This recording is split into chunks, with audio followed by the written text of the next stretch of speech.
Ils n'étaient que des enfants lorsque le monde les a découverts, Chris McDaddy Kelly et Chris Daddy Mac Smith, deux meilleurs amis d'Atlanta qui ont transformé une apparition dans un centre commercial en un moment qui a changé l'histoire de la musique. À 13 ans, ils étaient des superstars mondiales. Leurs visages figuraient sur les couvertures de magazines, leurs chansons dominaient les classements, et leurs vêtements portés à l'envers ont lancé une tendance nationale. Mais derrière la célébrité, derrière le style et le succès, se cachait une histoire plus profonde, faite de pression, d'identité et d'un lien mis à l'épreuve par le temps.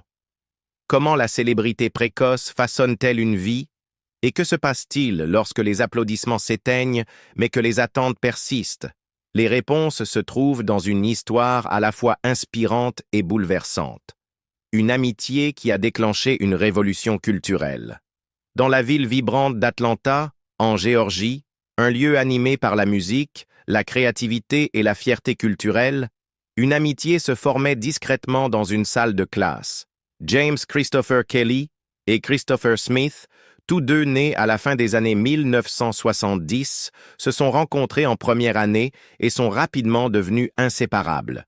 Ils n'étaient pas seulement de meilleurs amis, ils étaient des âmes sœurs. Ayant grandi dans les mêmes quartiers, fréquenté les mêmes écoles et partagé les mêmes rêves, leur lien était inébranlable bien avant que l'un ou l'autre n'imagine monter sur scène. Leur chemin vers la célébrité ne commença pas par de l'ambition, mais par une coïncidence. En 1990, alors que les garçons n'avaient que 11 et 12 ans, ils traînaient au centre commercial Greenbrier d'Atlanta, un lieu de rencontre populaire, lorsqu'ils attirèrent l'attention de Jermaine Dupri, un jeune producteur ambitieux aux yeux perçants qui faisait déjà parler de lui comme danseur pour Whodini. Dupri ne cherchait pas de talent ce jour-là, mais quelque chose dans leur attitude, leur confiance ludique, leur sens de la mode, leur complicité, l'arrêta net. Ils n'étaient pas rappeurs, ils ne passaient pas d'audition, ils étaient simplement eux-mêmes. Mais Dupri aperçut quelque chose de spécial. Il les a abordés, a entamé une conversation et a vite compris que même s'ils n'avaient aucune expérience musicale, ils avaient de la personnalité, et en abondance, un charisme brut qui ne s'enseigne pas. Il décida de leur donner une chance, les signant comme les premiers artistes de son nouveau label, So So Def Recordings. Le duo, désormais connu sous les noms de Mac Daddy, Kelly et Daddy Mac Smith, devint Criss Cross, un nom qui allait bientôt faire le tour du monde. La transformation de simples enfants en stars internationales fut fulgurante. Sous la tutelle de Dupri, ils enregistrèrent leur premier album, Totally Crossed Out, en 1991. Chaque rythme, chaque refrain, chaque parole était conçu pour mettre en valeur l'énergie juvénile du duo, tout en s'intégrant parfaitement au style de production de Dupri. L'album sortit le 30 et 1 mars 1992, et le monde ne regarda plus jamais les artistes enfants de la même façon. Porté par le single Jump, l'album devint un phénomène irrésistible. Jump entra directement à la première place du Billboard Hot 100 et y resta pendant 8 semaines, une réussite impressionnante pour n'importe quel artiste et encore plus pour deux collégiens.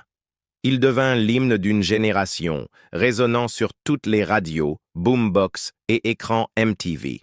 Le single fut certifié double disque de platine et Totally Crossed Out se vendit à plus de 4 millions d'exemplaires rien qu'aux États-Unis. Criss Cross ne faisait pas que de la musique. Il faisait des déclarations. Leur style emblématique de vêtements portés à l'envers attira les regards, suscita des débats et déclencha une véritable tendance au sein de la culture jeunesse. Ce n'était pas qu'un coup marketing, c'était un mouvement. Leur look devint un symbole de rébellion ludique, et des enfants partout en Amérique, et même à l'étranger, imitèrent le duo, inversant pantalons et chemises en leur hommage. L'impact culturel de Criss Cross ne s'arrêta pas à la musique et à la mode. En 1992, ils furent invités à rejoindre Michael Jackson lors de la tournée européenne de son Dangerous World Tour, ce qui les exposa à des millions de fans dans le monde entier et confirma leur statut de véritables stars.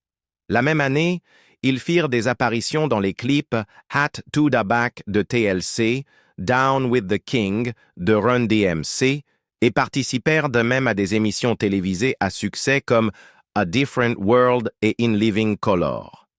Ils n'étaient plus simplement deux garçons d'Atlanta, ils étaient devenus des icônes mondiales. Au-delà des projecteurs, célébrité, pression et évolution.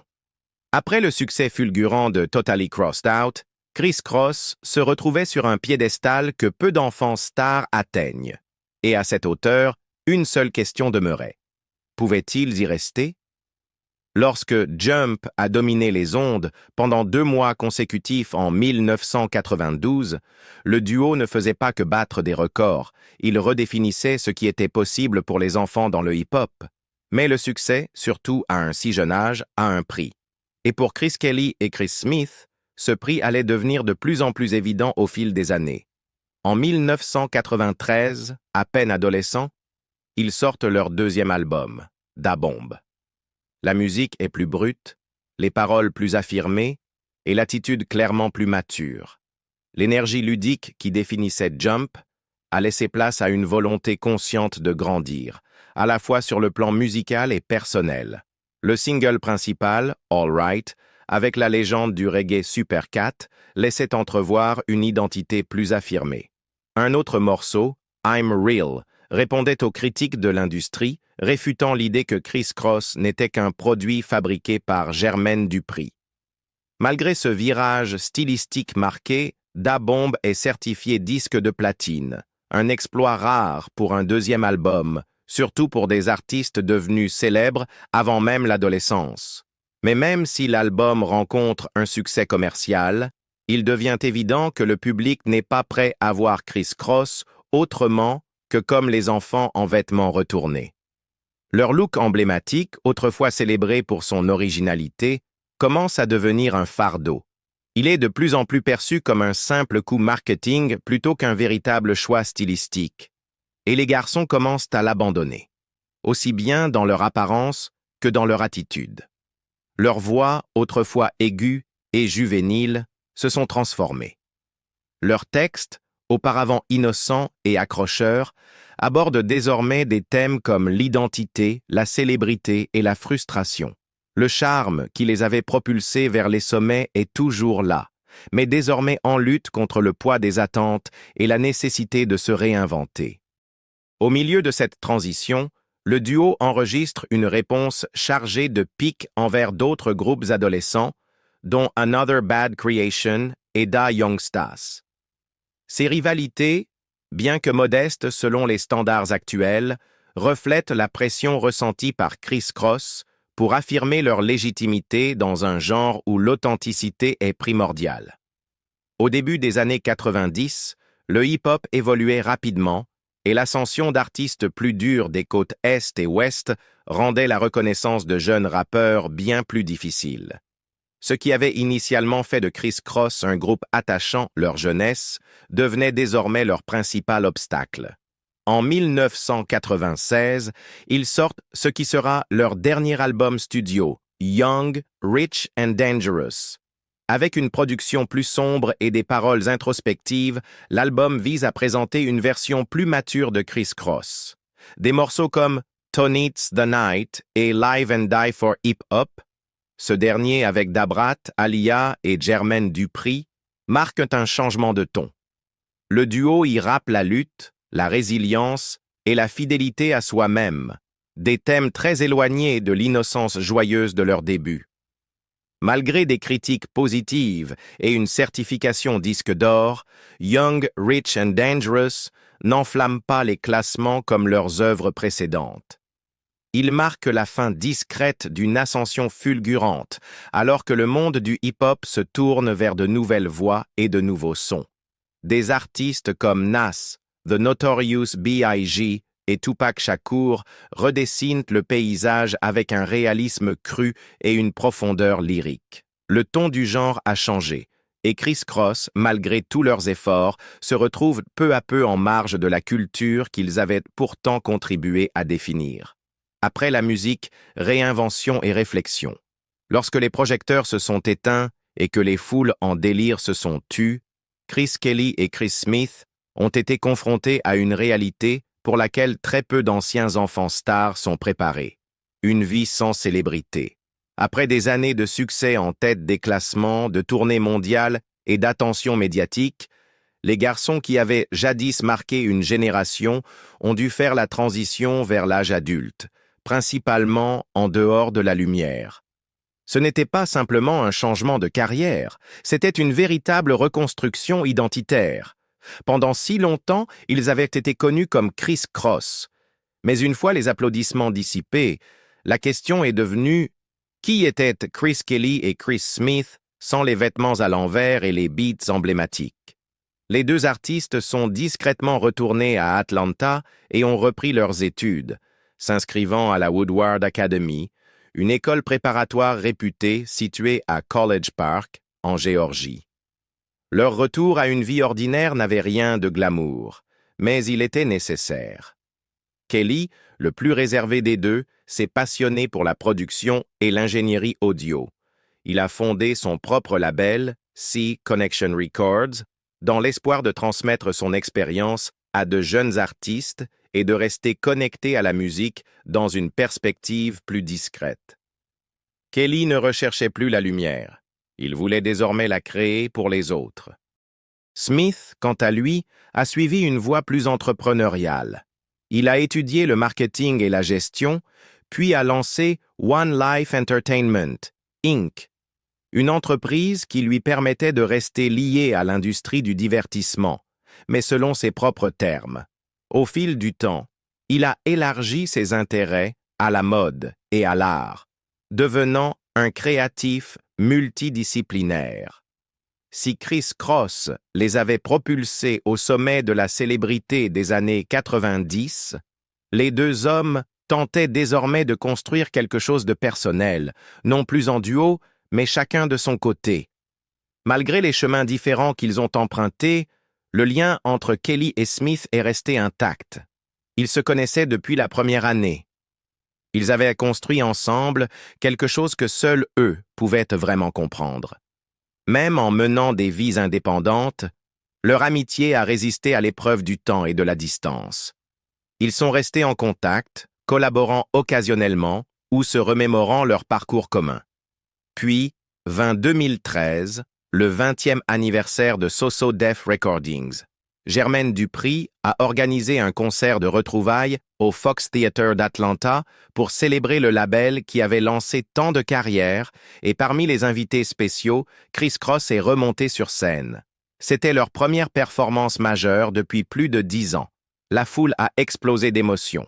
Les fans, anciens comme nouveaux, ont dansé, crié et chanté avec eux alors que Kelly et Smith retrouvaient l'énergie de leur jeunesse avec intensité. La performance fut électrique, nostalgique et profondément émouvante. Le temps d'une soirée, Chris Cross n'était pas un souvenir. Ils étaient bien vivants, vibrants, et reprenèrent leur place dans l'histoire du hip-hop. Mais derrière ce retour triomphal se cachait une réalité bien plus complexe. Chris Kelly avait passé une grande partie de sa vie adulte à essayer de s'adapter à un monde où la célébrité qu'il avait autrefois définie avait pratiquement disparu. Après des années à se produire devant des salles combles et sur des scènes mondiales, Kelly devait désormais affronter la vie loin des projecteurs, faisant face à des défis que peu peuvent imaginer. Être un ancien enfant star s'accompagne d'un poids invisible, un poids qui ne disparaît pas simplement parce que les caméras s'éteignent. Il devait affronter la crise identitaire qui suit si souvent la célébrité précoce. Qui était-il sans les applaudissements, sans les fans, sans le rythme imposé par la scène? Comme beaucoup d'artistes devenus célèbres trop jeunes, Kelly a eu du mal à faire la transition vers une vie adulte ordinaire. Après ses études à la Woodward Academy, il a tenté de se réinventer, étudiant l'ingénierie du son et fondant son propre label, C Connection Records. Il voulait être plus qu'un nom nostalgique. Il voulait construire quelque chose de durable, prouver qu'il pouvait contribuer à la musique d'une manière différente. Mais évoluer dans l'industrie musicale, en tant qu'indépendant, sans le soutien ni le battage médiatique qui entourait jadis Chris Cross, relevait d'un autre type de défi. De nombreuses portes qui s'ouvraient autrefois avec enthousiasme restaient désormais closes. Au fil des années, Kelly est resté proche de son ami de toujours et partenaire musical Chris Smith, et leur lien a perduré bien après que les médias se soient désintéressés d'eux. Pourtant, même avec cette base solide d'amitié, le poids émotionnel d'une célébrité éphémère et la difficulté à trouver sa place dans une industrie musicale en constante évolution persistaient. Il y eut quelques apparitions publiques, des interviews et de longues périodes de silence où il semblait se retirer du monde. Il parlait rarement en profondeur de ce qu'il ressentait, mais ceux qui lui étaient proches savaient les luttes intérieures qu'il menait. La pression de vivre à la hauteur d'un héritage précoce, l'incertitude quant à sa place dans un monde musical qui changeait rapidement et le désir profond d'être reconnu pour plus qu'un simple tube de jeunesse. La perte qui a bouleversé une génération de fans. Le 1er mai 2013. Une date qui a bouleversé la communauté hip-hop et transpercé le cœur de millions de personnes qui avaient autrefois dansé au rythme entraînant de Jump.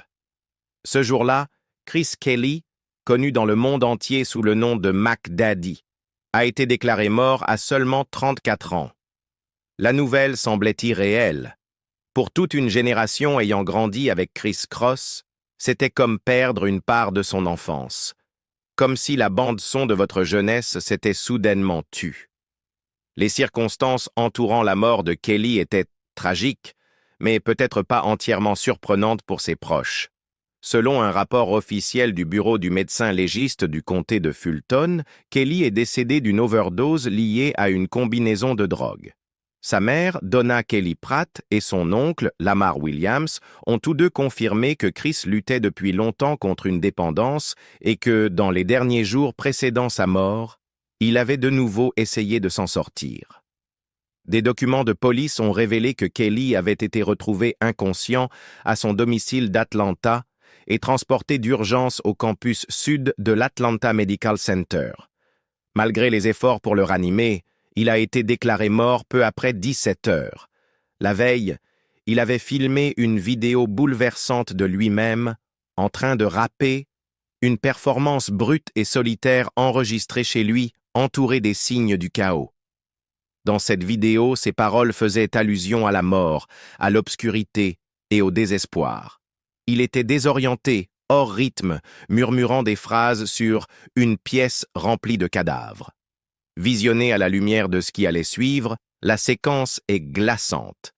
Ce n'était pas juste une performance. C'était un appel à l'aide. Les hommages ont afflué du monde entier de la musique. Jermaine Dupri, qui avait découvert Kelly et lancé Chris Cross vers la célébrité, a publié une lettre ouverte émotive sur Twitter. « Pour le monde, il était Mac Daddy », a écrit Dupri. « Mais pour moi, il était un fils que je n'ai jamais eu. J'ai passé plus de temps avec Chris qu'avec presque n'importe qui d'autre dans ma vie. » Sa douleur était palpable. Il n'a pas seulement perdu un artiste, il a perdu un membre de sa famille. Chris Kelly n'était pas juste un autre nom tragique dans l'actualité. Il était une star enfant adorée et un pionnier du hip-hop jeunesse dont l'ascension fulgurante cachait une lutte intérieure que peu ont réellement vue. Chris Smith, l'autre moitié de Chris Cross et meilleur ami de Kelly depuis toujours, était anéanti. Dans sa déclaration à la presse, Smith a déclaré « Chris Kelly était mon meilleur ami. C'était comme un frère. Je l'aime et il va énormément me manquer. Notre amitié a commencé quand nous étions en première année. Nous avons grandi ensemble. Ce fut une bénédiction de connaître le succès, de voyager dans le monde entier et d'avoir pu divertir les fans de Chris Cross avec mon meilleur ami. » Ces mots étaient empreints de douleur, mais aussi d'une profonde gratitude pour le lien qu'ils avaient y partagé, un lien forgé dans l'enfance et mis à l'épreuve par la célébrité. La réaction des fans n'a pas été moins émotive. Les réseaux sociaux se sont illuminés d'hommages. Les fans ont partagé des photos souvenirs, des clips musicaux et raconté des anecdotes de balles de collège, de concours de talent et de la première fois où ils ont vu Kris Kross sur MTV. Des artistes de tous horizons ont rendu hommage, beaucoup citant Kris Kross comme leur porte d'entrée dans le hip-hop. L'influence du duo était indéniable, non seulement en termes de vente, mais aussi dans la manière dont ils ont inspiré toute une génération à croire que la jeunesse n'était pas une faiblesse dans la musique, mais une force. Héritage, art et chemin à venir. Après la perte de son ami de toujours, Chris Smith a choisi de ne pas disparaître. Il a plutôt transformé son chagrin en créativité, lançant Urban Muse, une marque d'art et de lifestyle basée à Atlanta. Bien plus qu'une entreprise, c'est devenu un exutoire pour ses émotions, son art et son espoir. À travers Urban Muse, Smith a créé de la mode, des œuvres et des expériences qui reflétaient non seulement qui il était, mais aussi l'héritage qu'il avait construit avec Kelly. Smith est également revenu dans le monde de la musique à sa manière. En 2023, 10 ans après le décès de Kelly, il a sorti son premier album solo, Smith Volume 1er. C'était une déclaration non seulement de résilience, mais aussi de renaissance. Le projet, composé de 7 titres originaux, marquait le début d'une nouvelle ère. Bien qu'il ne puisse jamais remplacer la magie de Kris Kross, il rappelait aux fans que le parcours de Smith n'était pas terminé. Il était toujours là, toujours en création, toujours fidèle à son passé tout en construisant quelque chose de nouveau. Dans ses interviews, Smith s'est montré ouvert sur ses luttes, sa guérison et ses espoirs. La perte de Chris Kelly restera toujours en lui, gravée dans son âme et son histoire. Mais au lieu d'en être consumé, il l'utilise pour inspirer les autres, à continuer, à créer, à chérir chaque instant. C'est une forme d'hommage discrète mais puissante. Non seulement à son meilleur ami, mais aussi à tous les jeunes artistes qui se sont un jour perdus. Kris Kross a peut-être disparu des classements, mais jamais de nos cœurs. Leur ascension fut spectaculaire, leur chute déchirante et leur héritage impérissable. Dans les beats de Jump, dans les souvenirs des fans et dans le travail continu de Chris Smith, l'esprit de Kris Kross vit toujours. Ils ont dominé les classements, inspiré une génération et marqué l'histoire avant même d'avoir l'âge de conduire. Mais derrière les vêtements portés à l'envers et les refrains inoubliables se cachait une réalité bien plus fragile. Et vous, quel est votre souvenir le plus marquant de Kris Kross? Avez-vous déjà porté vos vêtements à l'envers ou dansé sur Jump comme nous tous? Partagez vos histoires dans les commentaires. Vos souvenirs